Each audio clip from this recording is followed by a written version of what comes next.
Hey guys, it's Graham. What's cracking? Today we are talking about bison because I just finished The Last Stand by a man that we have come to affectionately refer to around the channel as Mickey Punk because I've heard a couple of different pronunciations for his last name, so we're just going with that. This book also reminded me of American Buffalo by Stephen Ranella, which I covered on the pod, and I'll mention it in conjunction here. This book, The Last Stand, talked a lot about Yellowstone National Park as a matter of course, and I'll get into what the book covers here. And that reminded me of a family road trip that I took back in 2018, and it kind of blows my mind that it was already 7 years ago. Suddenly, here we are 7 years later, we're getting, I think 2018 was when another Mission Impossible came out. Was that when Fallout came out, the one with Cavill?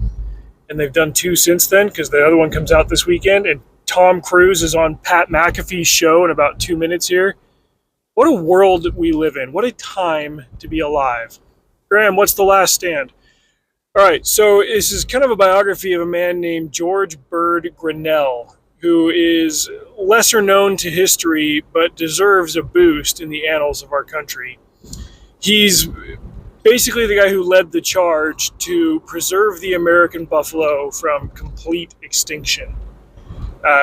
One of the things that I learned when I went to Yellowstone, and I'd heard of this before, but every once in a while they do these fireside chats with a park ranger, and one of the chats one night was a park ranger talking about this, and he was Native American. I can't remember which tribe he was from.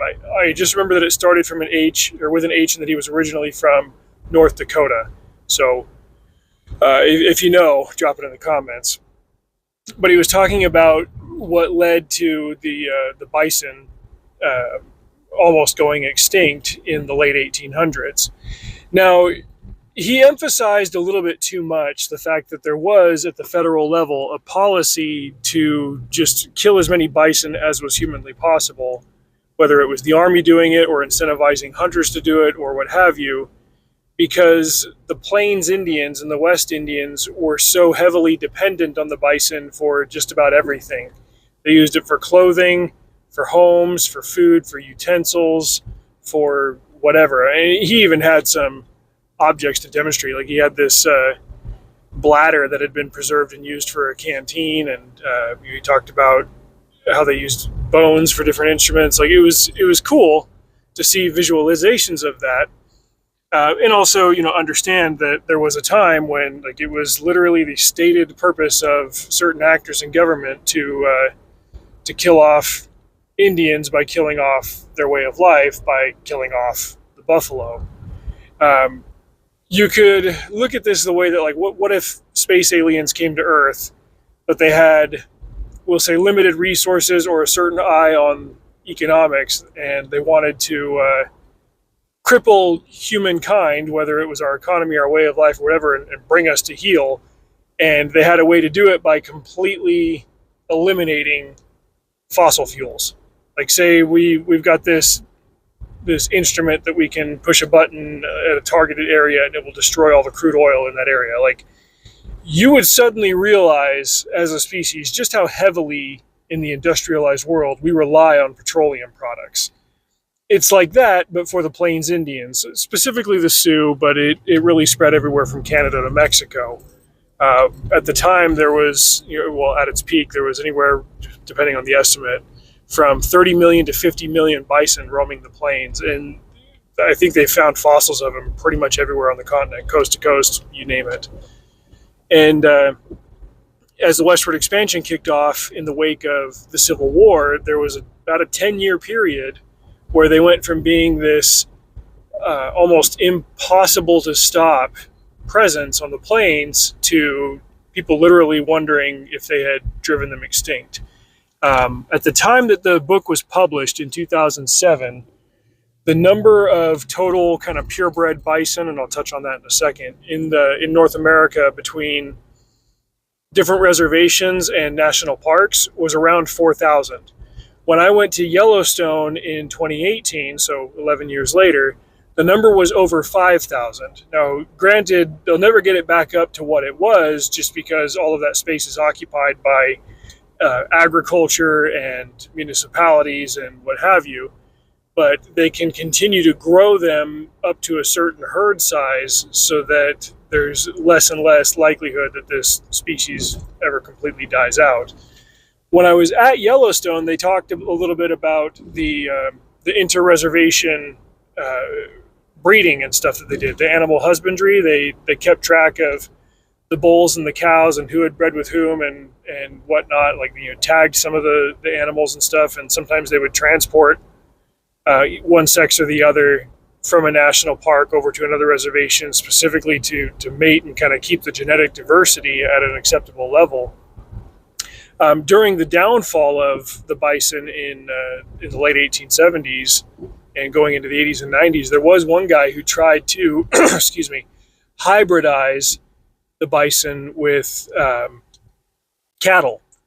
And I think that did create a certain hybrid species. And if I remember right from the book, like, he didn't touch on this too much, but that subspecies or that hybrid species was still fertile. It wasn't like a horse and a donkey where the offspring are sterile. They were still fertile, but when it came time to establish herds of bison in the parks and in the reservations, they couldn't use that particular strain of cattle because they still had too much, or cattle, basically that hybrid, because it had too much cow DNA in it. And they're like, no, we want to preserve this species as purely as we can. So it's more complicated than just cordoning off an area and saying, okay, we're not going to mess with the animals in this space. Like, they have to aggressively maintain it to keep the species from dying out. There was a bit of, like I said, there was that policy on some level of eradicating the bison so that they could bring the Plains Indians to heel and facilitate the westward expansion. But that wasn't the complete reason why or how it happened. That was definitely an agitating or an aggravating factor.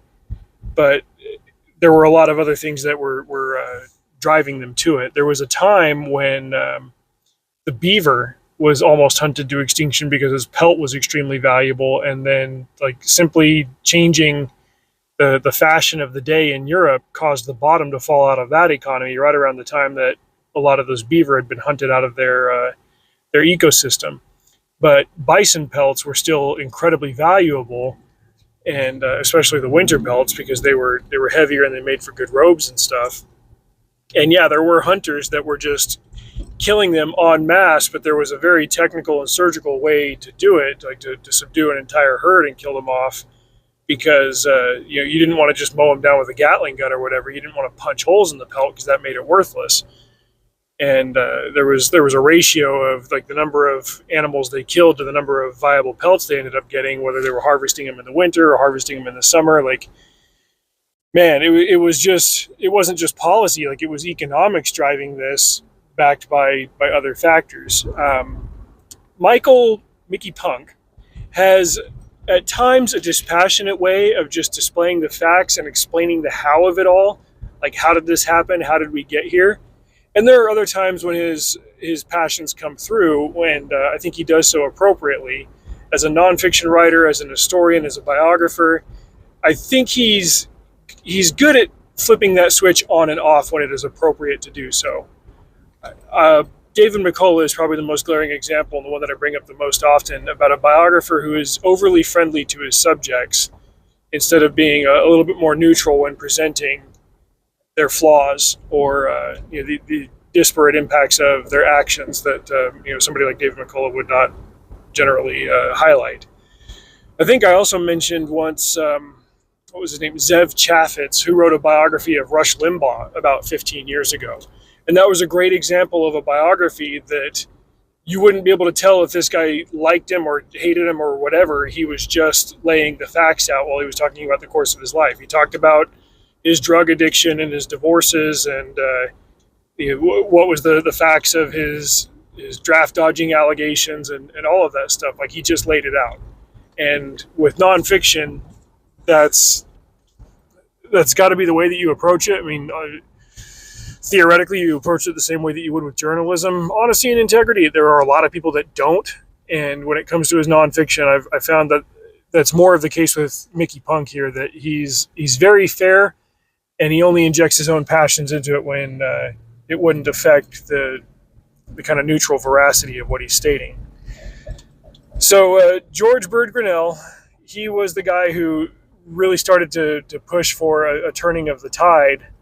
But this is a process that took decades, and it involved policy making and lobbying and influencing, and whether you like lobbyists or not, that's where the power is. And he realized that. He started organizing conservation groups. This is at a time when conservation was kind of a new concept. If land didn't have a monetary value attached to it, or an asset that could be monetized out of it, people were largely disinterested in its preservation. And even after Yellowstone was established in the latter part of the 19th century, there were still lobbyists that were attached to the railroads back in Washington that were trying to get certain segments of it privatized so that it could be carved up and sold and stuff. Saying that something is not for sale or that it is illegal to do effectively increases the price of doing it. There's the meme that says that punishable by fine means legal for a price. That was basically it. After it became illegal to just gun down bison, in contrast to how it had been legal and encouraged for a decade, poaching became a huge problem. And especially because certain government entities that were created to enforce anti-poaching laws were largely failing to do it. And it was guys like George Bird Grinnell and his allies that had to organize and sometimes go out and catch these guys in the act and stop them from killing off the last bison in a certain area. It's just a fascinating book, and like I said, it reminds me of that American Buffalo book by Stephen Ranella. If his name sounds familiar, he's a hunter and he runs a hunting podcast, and he was one of very few people who drew a tag to go hunt a buffalo in, I think it was Alaska. And most people that apply for that tag don't get it, and most of the guys that get it don't actually, bag a bison. I'm using these terms interchangeably. Technically, the American buffalo is not a buffalo. It is a bison. A buffalo is a completely different animal, but the name was like the misnomer, kind of like Indian, was attached, and it is just stuck. So, but these animals, the scientific name for it is bison. Like it is legit a bison, but I digress.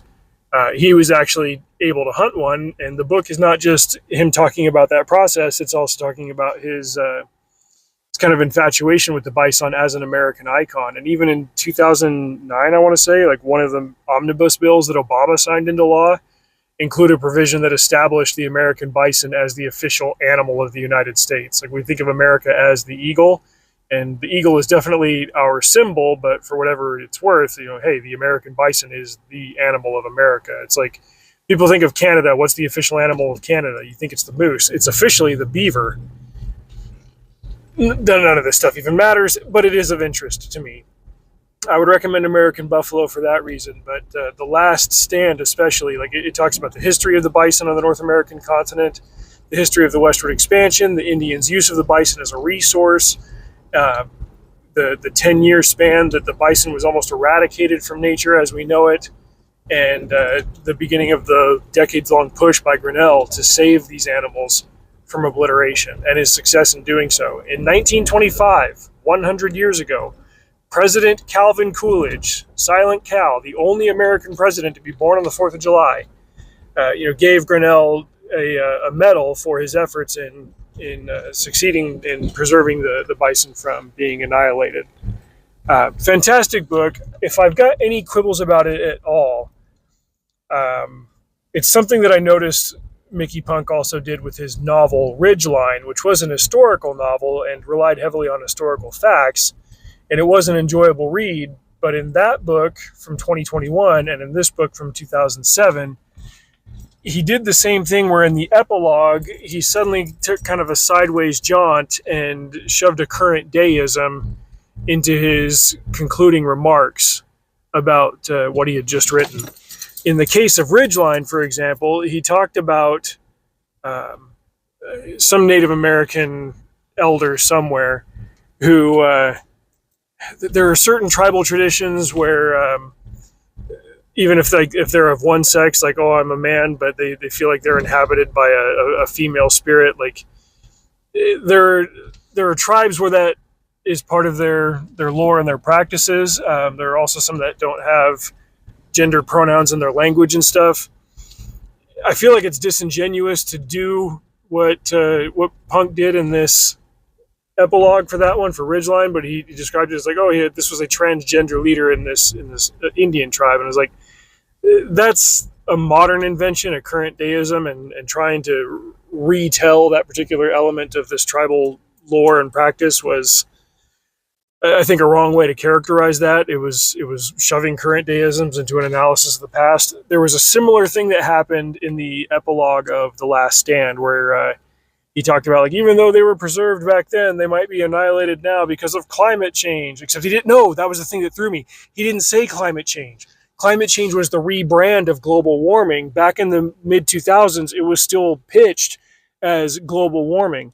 And this book would have come out like a year after Al Gore won a Nobel Prize or whatever for the Inconvenient Truth documentary thing that he did. So again, it was a current deism of its time that really had nothing to do with anything he was talking about in the rest of the book leading up to this, and that made it jarring. I would say in a piece of fiction that it broke the immersion. In this case, in a piece of nonfiction, it was just completely anachronistic and impertinent to what he had been saying up until this point. Nevertheless, the book is entirely worth reading, and I'm once again delighted to have read a book by Mickey Punk. So enthusiastic endorsement for that one, as well as for American Buffalo. It's just a fascinating read, and both of these books really made me want to go back to Yellowstone. I even screen capped like the distance from where we live to where Yellowstone is, and sent it to my wife. I was like, hey, we should do this, because when we went, our daughter wasn't born yet, and she goes, yeah, the kids were just asking when we're going to go back. It's like, shoot, I'll have to plan that in the next couple of years, because Yellowstone is beautiful. Finally, I'm going to cap this off by saying, because of George Bird Grinnell's efforts and those who were allied to him, I have been able to see bison alive in the flesh. And in fact, when I was at Yellowstone, there are certain areas that you got to walk in, and you can walk on like wooden paths or platforms and stuff. And there's one of the hot springs that we went to where you walk on this observation deck, and there's a railing around it and everything. You can look down at the hot springs and stuff. And there was a bison sitting near one of these hot springs, just chilling, hanging out. And he must have been, I don't know, like, in my head, I want to say 50 feet. It was probably more. But he was just hanging out, and I got to see it.